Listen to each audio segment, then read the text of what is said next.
Now, if you're a comic book fan, you probably heard about Superman being weak to magic. But when you don't have any powers, does it really matter? My name is Dorian, this is SCM Comics. We are continuing our coverage of Absolute Power with Superman number 16. So the story starts off with little Clark Kent, who found a book that was called How to Do Magic for Kids. And Martha Kent is telling Jonathan that they're going to watch a magic show. And Jonathan Kent is like your typical dad. He goes, well, why couldn't it be in sports? And she's like, he'll get in sports. Right now, he still believes in magic, and we're going to indulge him. So little Clark's like, are you ready? And Jonathan, like I said, he gets into it. He goes, you bet, son. And he goes, okay, Mom, say the word. And she goes, okay, presenting Clark the Conjurer, as he comes out of the curtain. So he gets right into his act. He walks up to his dad and goes, okay, sir, pick a card, any card. His dad does.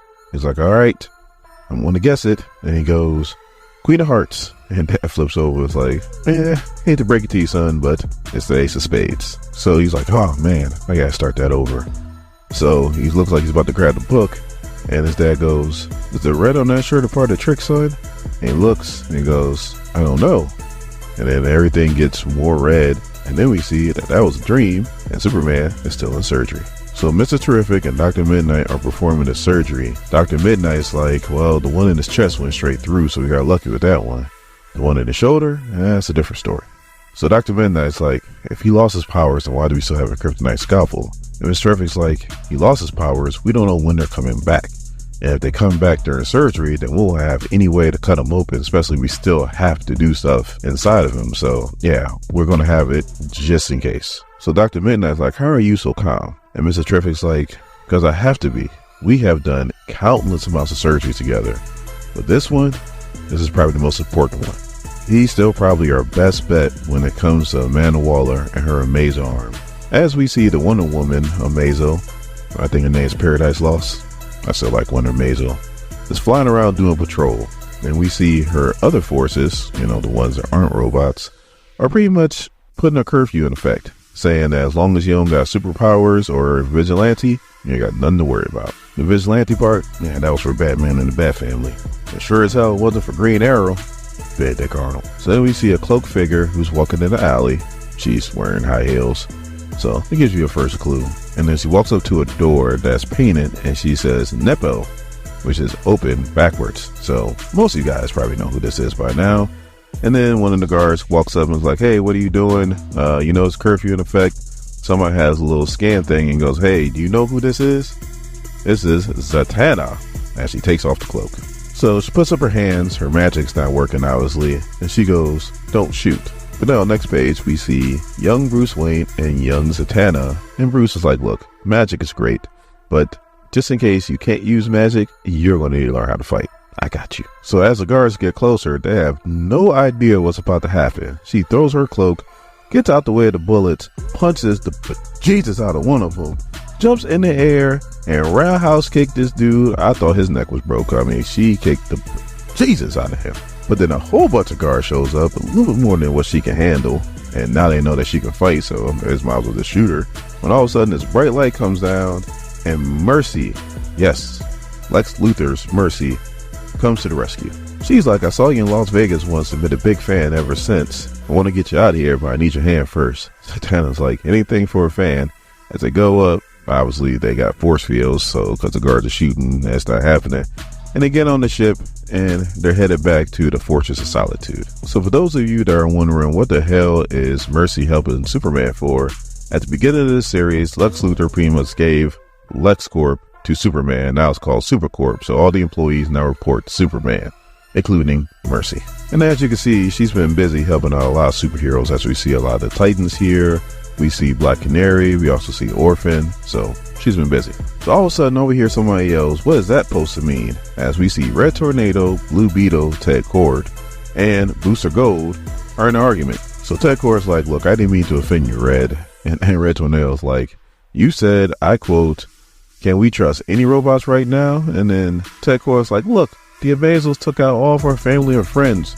Like, I'm a little bit emotional right now. And then Red Tornado's like, those Amazon robots are controlled by Waller. I have a mind of my own. And then Ted Kord goes, you sure? Could have fooled me. As Booster Gold laughs. And then Red Tornado starts to use his power and goes, "Excuse me?" And all of a sudden, all we hear is "enough." As Superman walks out wearing his black Kryptonian healing suit, which, if he doesn't have his powers, would that even work? So Superman's like, we can't be fighting amongst ourselves. We need to be working together to help out the people who aren't here right now. So then Ted Kord goes, "You got it, big guy." And Booster goes, "Yes, sir." Red Tornado's like, he started it. So Mr. Terrific and Dr. Midnight's like, "Look, you need to be resting." Like, you almost died. And Superman's like, it wouldn't be the first time. Besides, we got much bigger things we need to be worrying about right now. Like, where's Connor and John? Where's my son? All of a sudden, I hear somebody say, "I couldn't save them." And we see it's Mercy. And she goes, "I tried, but the Amazo robot just came too fast, and I had to make a choice. So I chose you. I saved you, boss."